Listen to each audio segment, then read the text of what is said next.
Chapter 21 north pole. મહિનાઓ પછી એક દિવસ આવ્યો. મીરાએ ઘરની ડિઝાઇન બનાવી હતી. ગોપાલના ખિસ્સામાં 30,000 રૂપિયા હતા અને મીરા પાસે 1.5 લાખ.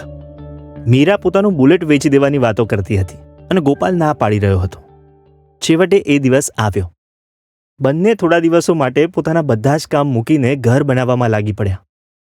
મીરા પાસે આર્કિટેક્ચરનું લાયસન્સ નહોતું, પરંતુ તે ઘણીવાર તે જ નામથી નાના મકાનો, દુકાનો, શોરૂમ્સ ડિઝાઇન કરતી અને સારા એવા રૂપિયા કમાઈ લેતી. તેનો એક યુવાન સુથાર દોસ્ત હતો, ચિંતન.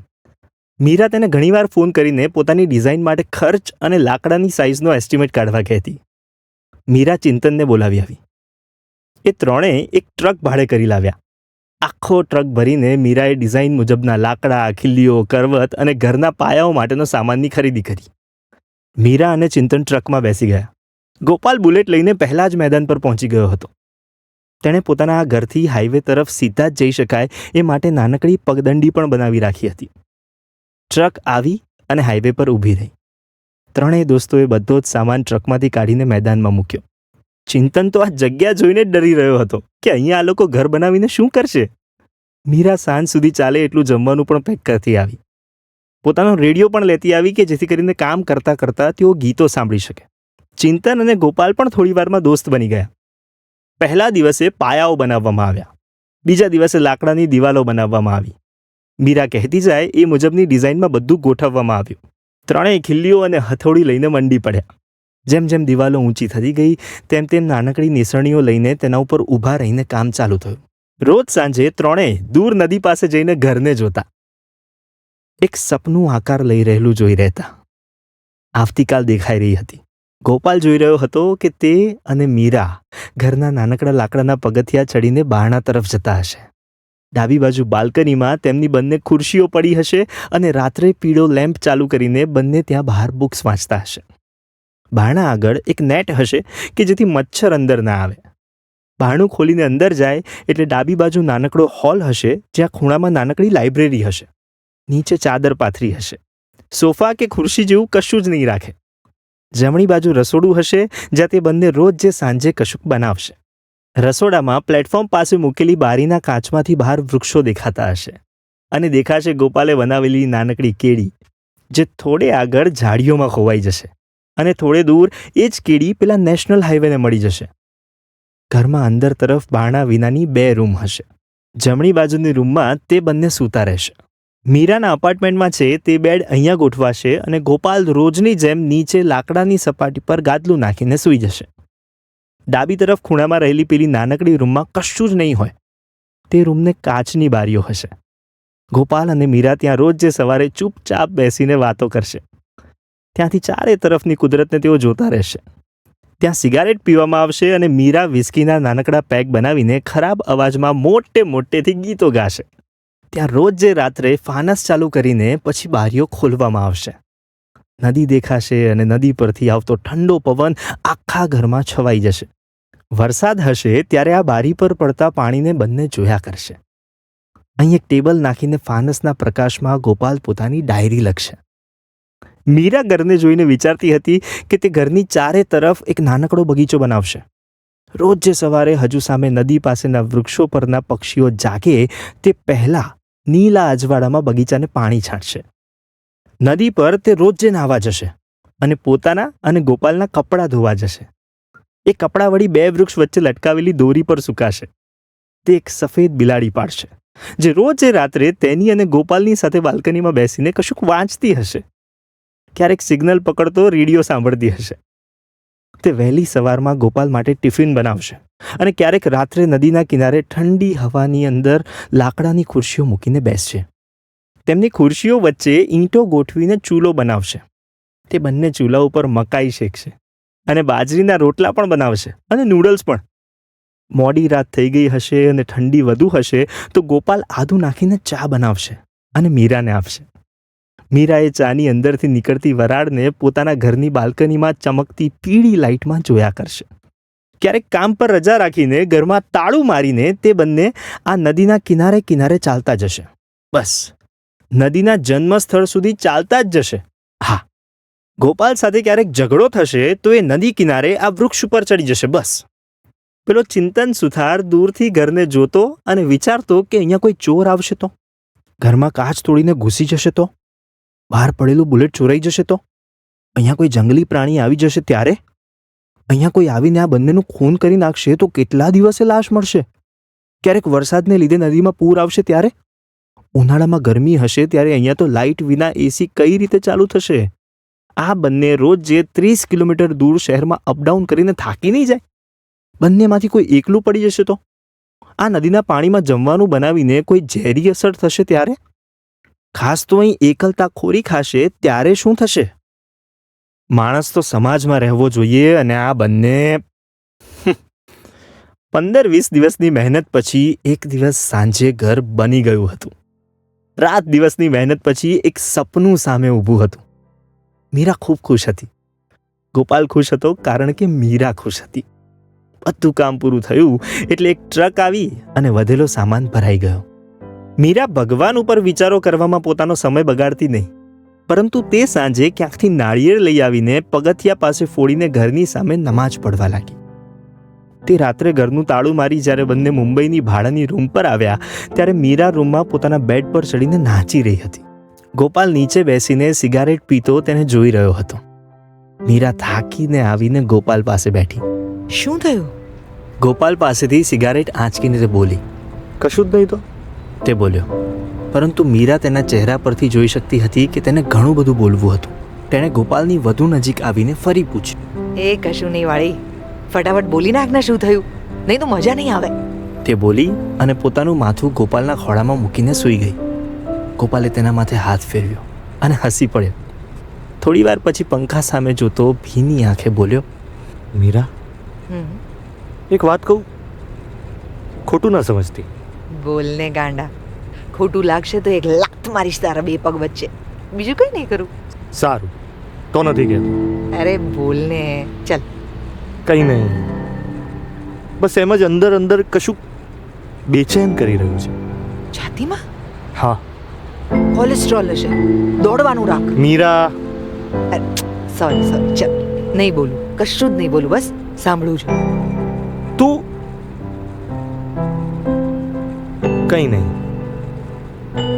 એટલું જ કે આપણે છેલ્લા કેટલાય દિવસોથી 24 કલાક સાથે હતા. આઈ મીન, બાકી અહીંયા તો આપણે બંને રોજે સવારે કામ પર જતા રહેતા અને સાંજે થાકીને આવીને થોડી વાતો કરીને ફરી કામ કરવા લાગતા. હું વાંચતો અને તું તારી ડિઝાઇનનું કશું કર્યા કરતી. પણ છેલ્લા ઘણા દિવસથી ઘર બનાવતી સમયે તું અને હું સાથે જ રહ્યા છીએ. બોલીને ગોપાલ ચૂપ થઈ ગયો. હા તો કશું નહીં, બસ એમ જ કહું છું. તારે ફરી સેક્સ કરવાનો ઈરાદો નથી ને? લે, મેં ક્યાં એવું કહ્યું? તો હો ઠીક. એ બોલી અને હસવા લાગી. તે કેમ એવું પૂછ્યું? ગોપાલે પૂછ્યું. એટલે બસ એમ જ. તું ભોળા દિલનો માણસ છે એટલે કદાચ બોલી ના શકતો હોય. તે બોલી અને ગોપાલે મીરાને ખબર પણ ન પડે એ રીતે આંસુ લૂછી લીધા. ગોપાલ, તે થોડી વાર પછી ધીમેથી બોલી. કઈ નહીં. તે બોલી. તે બંને ચૂપ રહ્યા. થોડી વાર પછી મીરા ગોપાલના ખોળામાંથી ઊભી થઈ અને પોતાના બેડ પર જઈને બ્લેન્કેટ ઓઢીને સૂઈ ગઈ. ગોપાલ તેની સામે જોતો રહ્યો. એકાદ કલાક પછી ગોપાલ નીચે પોતાની ચાદર પર સૂઈ ગયો. આવતીકાલે ફરીથી પોતાના કામ પર લાગવાનું હતું અને એક અઠવાડિયામાં નવા ઘર પર જતું રહેવાનું હતું. મોડી રાત સુધી બંને પોતાની પથારીઓમાં આળોટતા રહ્યા. માત્ર ગોપાલની છાતીમાં નહીં પરંતુ મીરાની છાતીમાં પણ કશુંક થઈ રહ્યું હતું. આ કોલેસ્ટ્રોલ અજીબ હતું, સૂવા દેતું નહોતું. છેવટે રાત્રે 3 વાગે મીરા ગુસ્સામાં પથારીમાંથી બેઠી થઈ ગઈ. પોતાનું બ્લેન્કેટ પકડીને જોરથી બારણા તરફ ફેંક્યું. ઊભા થઈને રૂમનો નાઇટ લેમ્પ ચાલુ કર્યો. રૂમમાં આછું અજવાળું થયું. ગોપાલ તો જાગતો જ હતો. તે બેઠો થયો અને મીરા સામે જોઈ રહ્યો. હજુ ગોપાલને કશું સમજાય એ પહેલાં જ મીરા તેની નજીક આવી અને તેનું ટી શર્ટ પકડીને તેને ઊંચું કર્યું. ગોપાલ ઊભો થયો. મીરાના ગુસ્સા ભરાયેલા ચહેરા સામે જોયું. હજુ એ કશું બોલે એ પહેલાં જ મીરાએ તેને ખેંચીને પોતાના બેડ પર ધક્કો માર્યો. ગોપાલ બેડ પર પડ્યો છતાંય હજુ મીરા સામે જ જોઈ રહ્યો. મીરા ઝડપથી બારણા પાસે પડેલું બ્લેન્કેટ ઊંચકીને બેડ પાસે આવી. ગોપાલને છાતી પર ધક્કો માર્યો. ગોપાલ મીરાના બેડ પર સૂઈ ગયો. મીરાએ પોતાનો બ્લેન્કેટ ગોપાલને ઓઢાડ્યો. લાઇટ ચાલુ રાખી અને બેડ પર ચડીને ગોપાલની બાજુમાં સૂઈ ગઈ. પોતે પણ બ્લેન્કેટમાં છુપાઈ ગઈ. ગોપાલે તરત જ તેને પોતાની છાતીમાં લીધી અને આંખો બંધ કરી ગયો.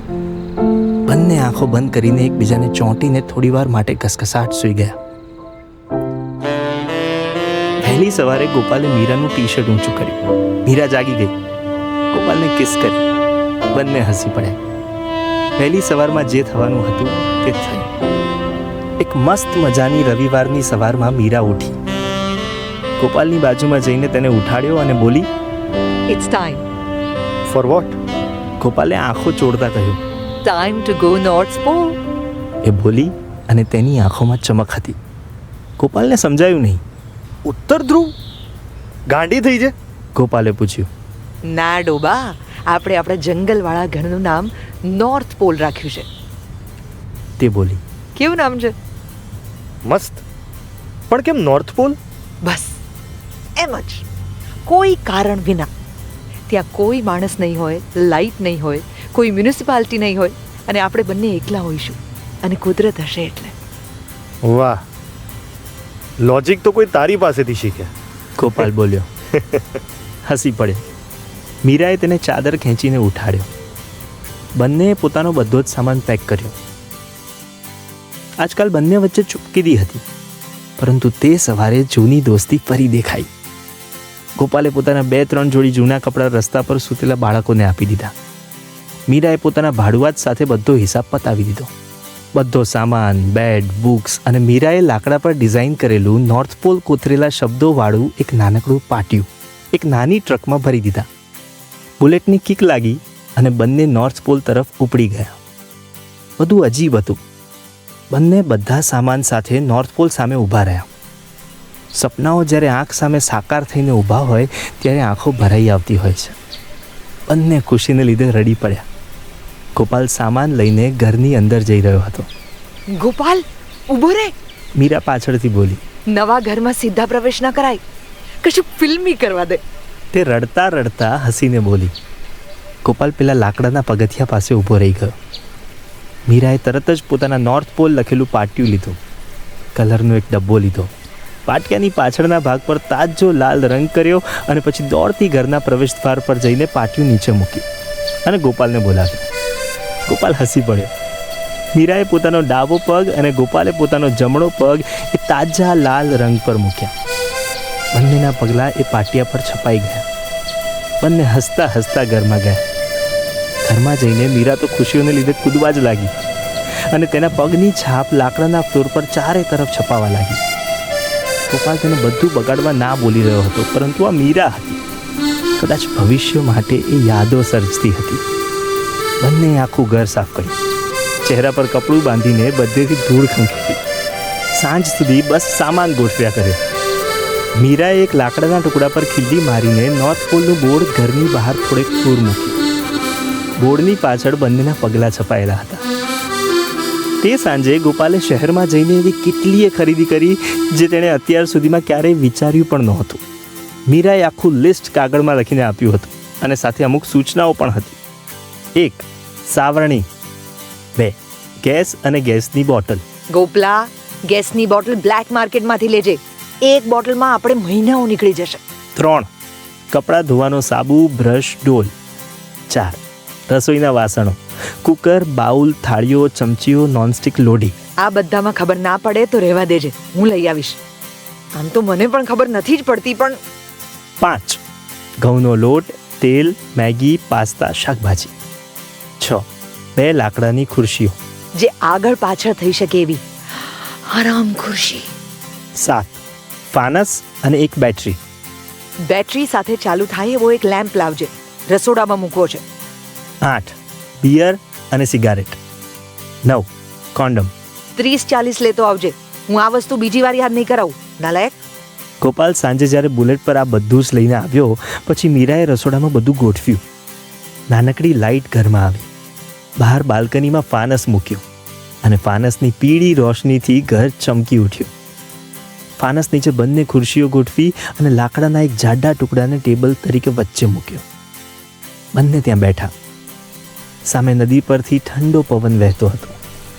મીરાએ બિયર સાથે ચખના તરીકે પાસ્તા બનાવ્યા હતા. બંને બાલ્કનીમાં બેસીને તારાઓ ભર્યું આકાશ જોતા જોતા બિયરના કેન ખોલ્યા, સિગારેટ જલાવી, બિયરના કેન ઊંચા કર્યા. To north pole.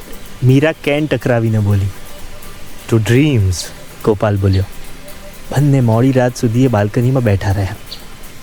પોતાની ખુરશીઓ પર ઝૂલતા નદી તરફ જોતા રહ્યા. દૂર આકાશમાંથી જુઓ તો એક કાળા અંધકાર ભર્યા કેનવાસ પર એક નાનકડું પીળું ટપકું રંગેલું હોય એવું એ ઘર હતું. જંગલ વચ્ચે સર્જાયેલું નાનકડું પીળું ટપકું. બીજે દિવસે સવારે મીરા નદીમાં નાહી આવી. ગોપાલને ઉઠાડ્યો. બંને બુલેટ લઈને મુંબઈ તરફ નીકળી પડ્યા. મીરા ગોપાલને તેના બુક સ્ટોર પર ઉતારીને પોતાના કામે ચાલી ગઈ.